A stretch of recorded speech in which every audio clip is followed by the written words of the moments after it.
That was one of the Nintendo Directs of all time. I think we can all agree on that.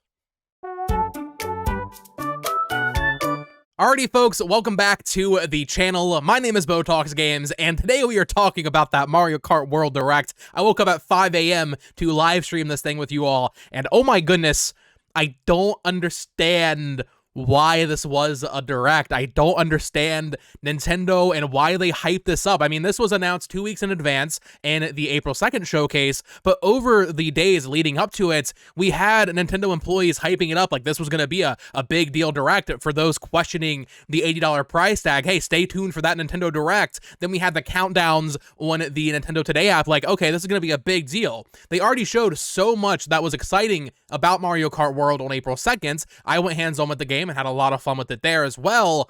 I thought they were doing a Direct because there was just a lot more to show. And we've seen with game-specific Directs in the past that usually the games that have an actual Direct dedicated to them, there almost always is something new. But in the case of this Mario Kart World Nintendo Direct, there were technically new things that we did not know about Mario Kart World. That is true. But the things that they showed that we didn't know about, like battle mode, like the mission stuff in the open world, it's stuff that's either very expected or, frankly, in my opinion, what we saw was disappointing, especially in regards to battle mode. So that's what we're talking about today, that Mario Kart World Direct that absolutely could have just been an email. If you are new here, though, and you enjoy Nintendo Switch 2 coverage, Mario Kart videos, all that fun stuff, I would appreciate you subscribing. Let's dissect this entire thing. Okay, so first things first, I do want to say this right now. I am still extremely excited for Mario Kart World. I cannot wait for this game. Of course, I'll be picking it up on launch day in that bundle that essentially makes the game $50. For me, what we're seeing, $50, easy, and any day. I love Mario Kart. This is a game I'm going to play for the next decade plus, probably.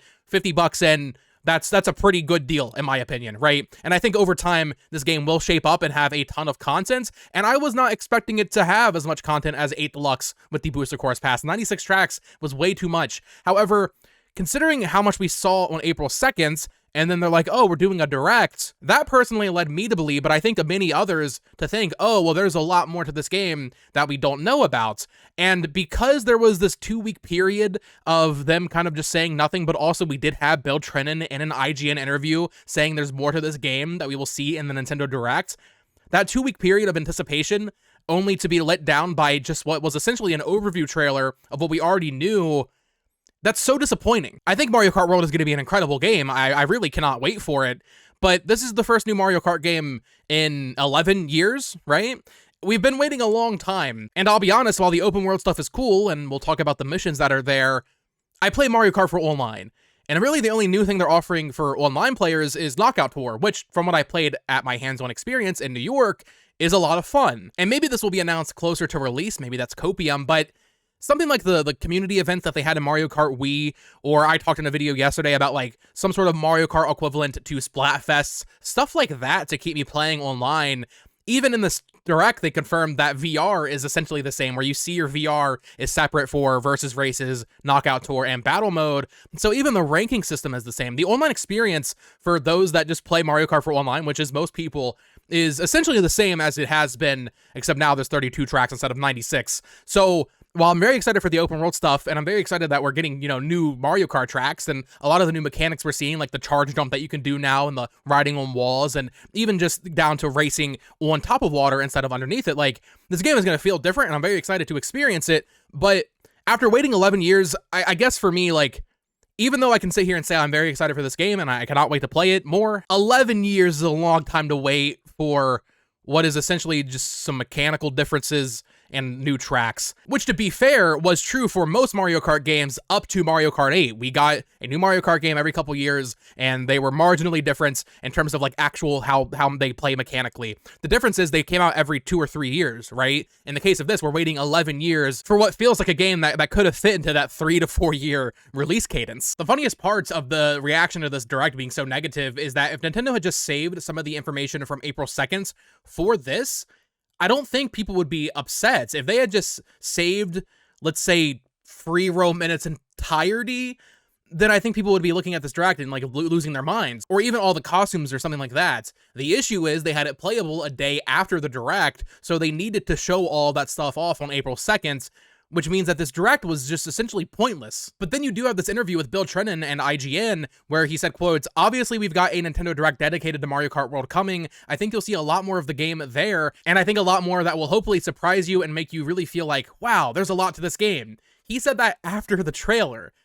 And while there were technically new things in there, like the battle mode and like the challenges in the open world, we still didn't really see much of it. Like, the actual new content that we didn't know about technically maybe consists of like 25 seconds of this entire 16-minute direct. As an overview trailer, this direct does an amazing job of telling people like, okay, this is what the game is. This is the modes that will be available. This is how all the new gimmicks work and the new controls and stuff. But as a Nintendo Direct, the thing that Nintendo uses to announce stuff, this was abysmal. And because it was announced 2 weeks in advance, and because we had Bill Trinen saying like, oh, tune in for that direct, hopefully that will really show you why this game is worth $80, Nintendo set a false expectation that there was more to say, and there really wasn't. Like, if this direct had never been announced and it was just posted as an overview trailer, I don't think I would feel so down right now. But because they had a direct, because I, was dreaming of like, oh, if this is their first $80 game and they already showed so much on April 2nd, there must be more. If that had never happened, I don't think I would feel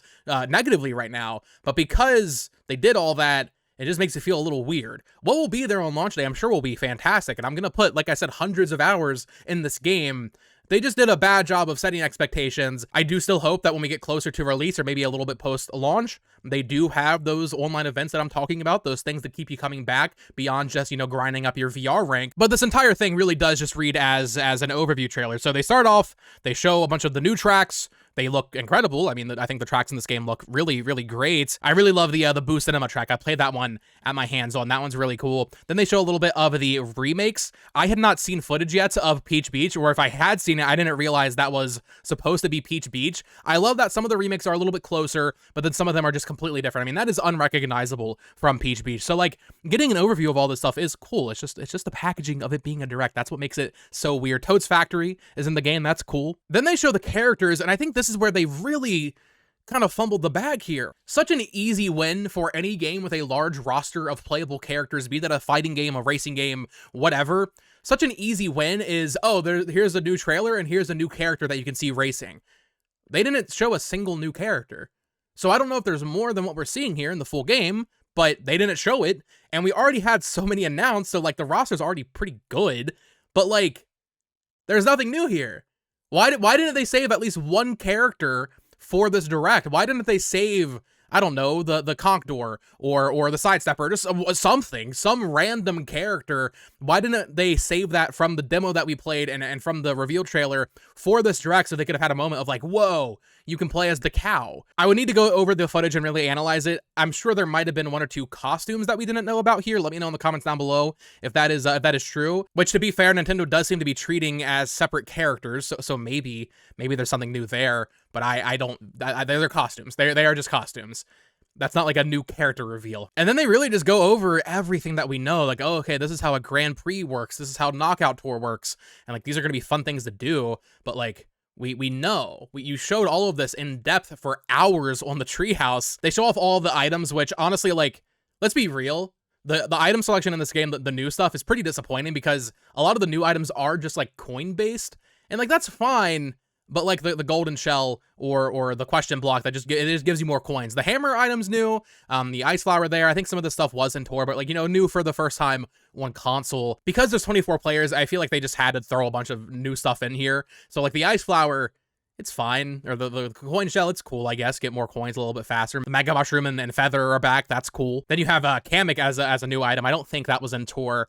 So I think that might be the only like truly new item that affects gameplay in any real way. That's the one that like changes your costume, but also can spawn random enemies in front of you, which is pretty cool. Also the guy, he pronounced it Kamek, I think. It's Kamek, right? It's Kamek. We all agree it's pronounced Kamek. Then they go over the food item again, and they're talking about how like, oh, the food item will change your costume and it'll be based on like the region that food is from. But then Wario eats like a shish kebab and he just becomes a pirate for some reason. Or Mario eats a burger and then he gets like this more Japanese looking attire on. So even that doesn't really seem to like line up with what you're actually eating. But my big thing with the food is I don't really understand why they're pushing it so hard. I mentioned in my video yesterday, I was like, I don't know what it does outside of, switching your costume. It does give you a speed boost. So it works as a mushroom while also changing your costume.